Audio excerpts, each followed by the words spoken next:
summer of 1986 was supposed to be about riding bikes, skipping stones on Lake Superior, and catching fireflies in mason jars. But that changed when Sparky the German Shepherd vanished from Old Man Riker's porch. He was the third dog gone in less than 2 weeks. Before that, a gas station clerk and a mailman never made it home. The adults whispered about serial killers, but the kids of Marquette knew something weirder was going on. Their crew called themselves the Midnight Squad, which sounded cooler than 4 bored kids with too much time. There was Tyler, the unofficial leader, mostly because he had a flashlight that doubled as a taser. Then there was Mitch, the brainiac, who read way too many books about cryptids and government cover-ups, alien invasions, and zombie outbreak theories. Cody was their muscle, not because he was big, but because he once body slammed a raccoon that tried to steal his sandwich, a complete savage. And then there was Eli, the smallest, but the sneakiest. That kid could steal shoelaces without anyone noticing until they tripped over their own feet. They met up in Tyler's garage most nights after dinner, surrounded by comic books, soda cans, and a stack of VHS tapes they definitely were not supposed to have. That was when Mitch rolled in on his busted 10-speed with his signature line, "Okay, I've got a theory." "What? Aliens again?" Cody groaned, stuffing a Twinkie in his mouth. "No," Mitch said, pushing his glasses up. "Something worse. DOGMAN." Eli spit out his soda. "Dog what now?" Mitch held up a book. "It's real. Native American legend. 7-foot-tall wolfman thing. Covered in fur. Stands on 2 legs. Eyes like fire. It's been spotted all across Michigan." "Great," Tyler said, grabbing a map and laying it on the workbench. "You think Dogman's responsible for Sparky, the mailman, and the guy who sells beef jerky at the gas station?" Mitch pointed at the red X's he had drawn. "All the disappearances form a crescent, and guess what's in the center of that shape?" They all leaned in. Deadman's Hollow. Cody threw up his hands. "Oh, come on. That place is full of stinking raccoons and old beer cans, not werewolves." "It's not a werewolf," Mitch said, defensive as always. "Totally different genius." But Tyler had seen enough scary movies to know this. When things started disappearing and the adults stopped asking questions, that was when you investigated.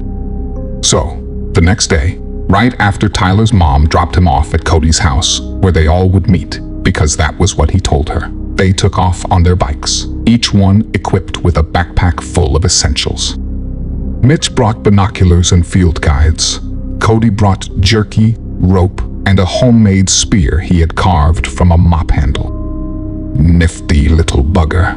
Eli had a slingshot, 6 rocks, and a can of bear mace he stole from his uncle. Tyler had the taser flashlight, a camera, and a walkie-talkie set.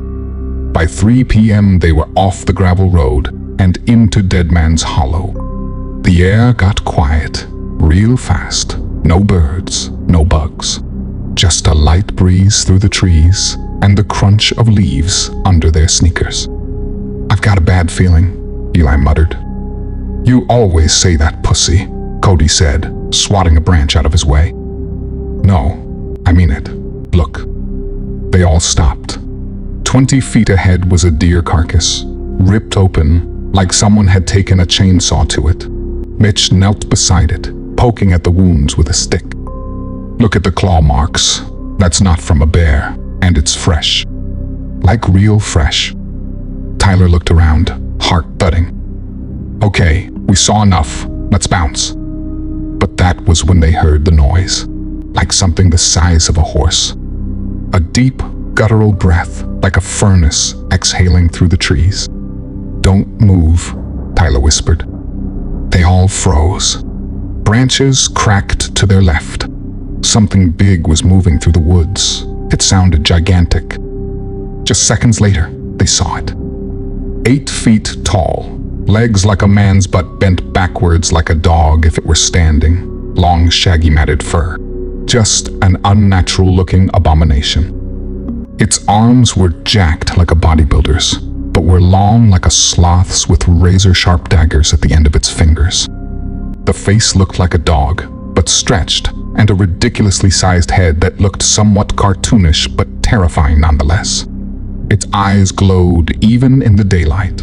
It stepped out from behind a tree, sniffed the air, and looked straight at them. Cody screamed first. Not a brave yell either, a high-pitched "we're gonna die" type of scream. "Run!" Tyler shouted, shoving Eli forward. They sprinted through the brush, branches slashing at their arms, lungs burning. Mitch dropped his binoculars. Cody nearly tripped over a root, and Eli screamed something about peeing himself. They burst out of the woods and onto the road like a bat out of hell. Their bikes were right where they left them, leaning against the ditch. Tyler shoved the walkie into his backpack, hopped on his bike, and pedaled like his life depended on it, because it probably did. The others followed, tires kicking up dirt and gravel as they tore down the hill. They didn't stop until they reached the Marquette Sheriff Station. They piled inside, sweaty and out of breath. "There's a monster in the woods," Mitch yelled. "Dogman," Eli added, like a giant dog on steroids. The deputy behind the desk stared at them for a long moment. They told him everything, that the missing people were taken by the Dogman, the map, the hollow, that this thing was 8 feet tall with huge claws. They were talking so fast and all at the same time. The sheriff could barely understand them. He nodded slowly, then leaned back in his chair. "You kids been watching too much damn scary movies." "We're serious," Tyler shouted. "This thing is real." The deputy sighed. "Look, we'll send someone out to check the area. Now go on home before your parents think you're missing too." They stormed out in silence. Tyler wanted to scream. Eli actually did. Cody kicked his bike tire. Mitch just shook his head. "No one's gonna believe us," he said. "They think we're just dumb kids. I know 1000% that Dogmen took those people and missing dogs. Those poor bastards probably suffered a terrible death." Tyler looked at all of them. "Then I guess it's up to us." All the other kids looked at Tyler with a "you must be batshit crazy" look in their eyes. "Did you see the size of that thing? What the hell are we gonna do? Scream to death at it and piss ourselves in the process?" "We can't stop that thing," Mitch said. "Yeah, but even if we can't stop it," Tyler said, "hear me out, guys. We can at least get a picture and show the sheriff this thing is real. Then he'll have to believe us," Tyler said with a glimmer of hope in his eyes. The rest of the crew agreed, and just like that, the Midnight Squad became monster hunters. They regrouped at Tyler's place, sitting in a circle on the garage floor. Plans were made, tools were drawn. Traps were sketched on old notebook paper. Mitch made lists. Cody broke a broom in half and sharpened the end. Ellie smeared peanut butter on his slingshot rocks, claiming it would confuse the creature's senses. None of them knew what the hell that meant, but it sounded cool. Tomorrow, they would go back, not to run, but to fight and prove that this thing was responsible for the strange disappearances in their small town. The next morning, the air in Marquette felt heavier. Cloudy skies on the verge of a heavy thunderstorm and heavy wind. Tyler met the others behind the elementary school. By 9 a.m., each of them geared up like kids, preparing for war. Mitch upgraded his pack to include a Polaroid camera and a compass. Cody carried a wooden shield he made out of a sled, plus a length of rope coiled around his chest like a bandolier. Eli brought 2 extra shirts, a bottle of Tab, and 3 slingshot pouches filled with various ammo, including marbles, nails, and acorns dipped in hot sauce. Crazy kid. Tyler had his taser flashlight, a fresh roll of duct tape, and a $10 walkie-talkie they had repaired using parts from his dad's busted boombox. His stomach twisted, not from fear, but from the weight of it all. No one else was going to stop this thing, not the sheriff, not their parents. It had to be them. Their plan was simple. Get to Deadman's Hollow, follow the trail from the deer carcass, set up traps, bait the Dogman, snap a picture, Catch it, or at least find out where it lived. Easier said than done. Even the Midnight Squad knew they were in way over their heads. Tyler led the charge on bikes. They pedaled through neighborhoods, past the corner store, over the wooden bridge by the lake, and into the woods. The path felt darker this time. The trees pressed in tighter. Something about it felt like the forest itself knew they weren't coming back. They parked at the same clearing around the ditch. Cody stuck a wooden stake in the dirt and tied the rope around it like they were explorers marking territory. Mitch opened a notebook filled with scribbles, sketches, and a labeled trap map. "All right," he said, pointing. "If we loop these logs into a deadfall and connect it to this bait spot, we might get something, at least a footprint."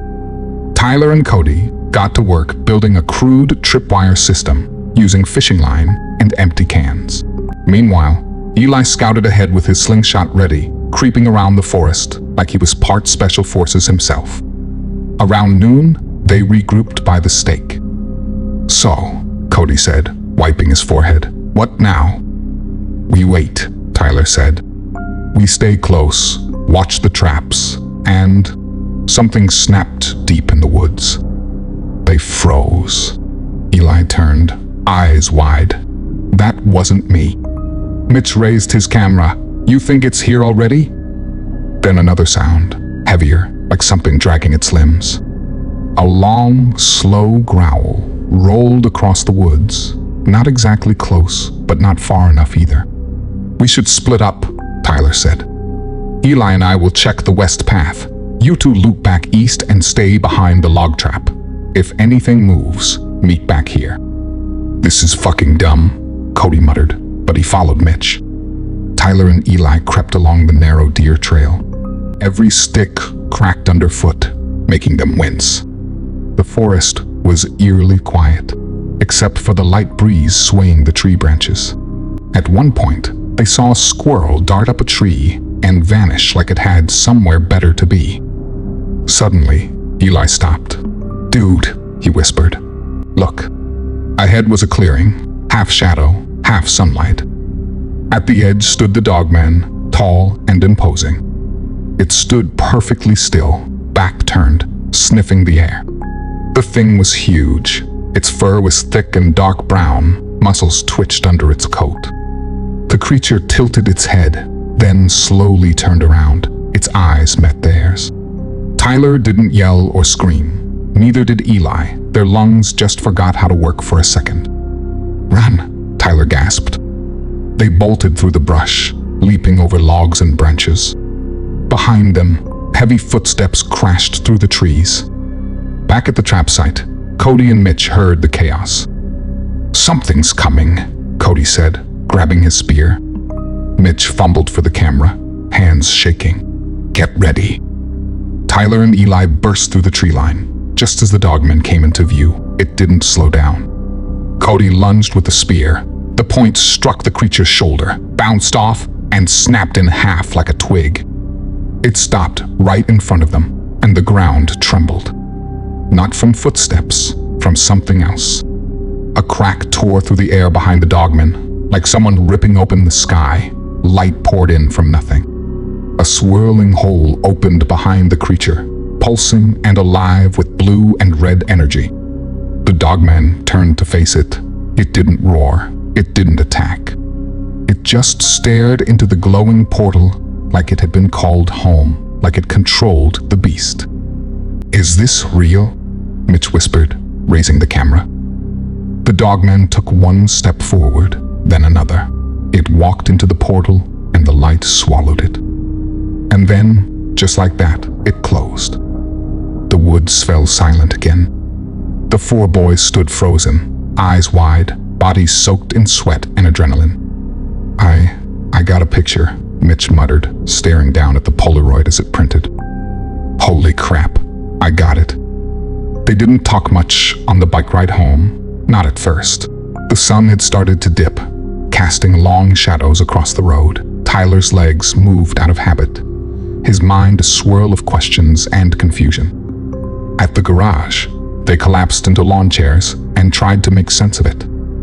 It walked through a portal, Cody said flatly. That's what happened, right? I didn't dream that. You didn't, Eli said. I saw it too. Tyler leaned forward, elbows on his knees. So now what? We can't exactly tell people a werewolf went through a space hole in the woods. It's not a werewolf, Mitch said. It's a dogman. Same difference, Cody muttered. We saw it leave, Eli said. But what if it comes back? They all looked at each other. None of them smiled. None of them laughed. Not now. Mitch set the photo down in the middle of the table. The blurry image showed trees, a twisted beam of light, and the outline of something huge disappearing inside it. Tyler exhaled slowly. We need a plan. Tyler's garage became their base of operations. They covered the walls in maps, taped up newspaper clippings, and marked everything with red string and thumbtacks. Mitch called it the Situation Room. Cody called it the Dog Hole. Eli tried to name it Fort Midnight, but they all agreed that sounded like a weird knockoff cereal. The Polaroid photo sat in the middle of the table like sacred evidence. Blurry or not, it proved they weren't crazy. They saw the Dogman. They saw the portal. Do you think it left for good? Eli asked. He was sitting on top of the tool chest, chewing on a pencil. Like, permanently? I don't think it works that way, Mitch said. It didn't escape. It returned to wherever it came from. Cody was halfway through a pudding cup. Yeah, well, it didn't look too happy to be back here. Tyler stayed quiet, staring at the map of the woods. Something about the way it just disappeared bothered him. The thing was too real, too physical to be a ghost story. Aliens, maybe? Interdimensional beings? It could have torn them apart in seconds. Instead, it stepped through that portal like it had somewhere more important to be. What if it was just one of them? He finally said. Mitch looked up. What? What if there's more? What if that wasn't the only Dogman? What if that portal wasn't an exit but an entrance? The room went quiet. Cody dropped his spoon. You think it's coming back? Eli asked. I think, Tyler said. We're not done. They all looked at the map again. Red X's marked the disappearances. Circles showed the hollow. But off to the left, in the upper corner, there was a dark spot, an unmarked area near the lake, surrounded by rock walls and forest, a place no one talked about much. What's that? Cody asked. That's Quarry Ridge, Mitch said. People used to mine limestone out there in the 60s, closed it down after a couple accidents. Few hikers have gone missing up there too, but it's not part of the official trail system. Tyler pointed to it. Then that's where we go next. Tomorrow? Eli asked, clearly hoping the answer was next summer. No, Tyler said, tonight. Their parents thought they were at a sleepover, and technically, they weren't wrong. They just didn't know the sleeping bags were stuffed with pillows, and that the boys had slipped out through the back window with bikes and backpacks. The ride to Quarry Ridge was long. They took back roads and cut through yards, avoiding main streets where anyone might spot them. The night air was cooler than usual. Stars dotted the sky above them, but the trees grew thicker the closer they got. By the time they reached the quarry's edge, the moon had risen high and bright. Shadows danced across the crumbling machinery left behind. Rusted carts, half-collapsed sheds, faded signs with peeling letters. Tyler clicked on his flashlight. This place is way creepier than I thought, Cody said. Mitch checked his compass. The ridge runs west. If the Dogman returned, he might have come through somewhere deeper in the canyon. Ellie pulled his slingshot tighter against his chest. They walked along the path in single file, staying low near the stone wall. Every now and then, they stopped and listened and continued moving. Then came the smell, like nasty body odor and garbage.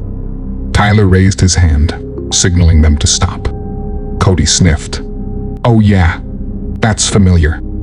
From the canyon ahead, something moved as if crawling or shifting just beneath the brush. They glanced over and saw something. A shape. Inhuman. Massive. But not the Dogman. This one was bigger. Its fur was almost silver in the moonlight. Its legs thicker. Its chest broader. Its eyes glowing brighter. More intense. It glanced over at the midnight squad. Mitch fumbled for the camera. Eli reached for a rock. Cody clutched the broken shaft of his spear. The thing did something the first one hadn't. It opened its mouth and spoke. Not English, not any language they could understand, but it sounded like a voice, deep and distorted, echoing inside their heads rather than their ears. Its mouth was moving, but it didn't come from its mouth. It penetrated their minds. Eli dropped his slingshot. Cody took a step back. Mitch whispered, "Tyler, what do we do?" Tyler couldn't speak. His legs wouldn't move. The creature tilted its head, and the sky behind it bent. Just like before, the air split. A tear opened in reality, wide and bright and humming with a metallic sound they could almost taste. The power radiating from this thing was unexplainable.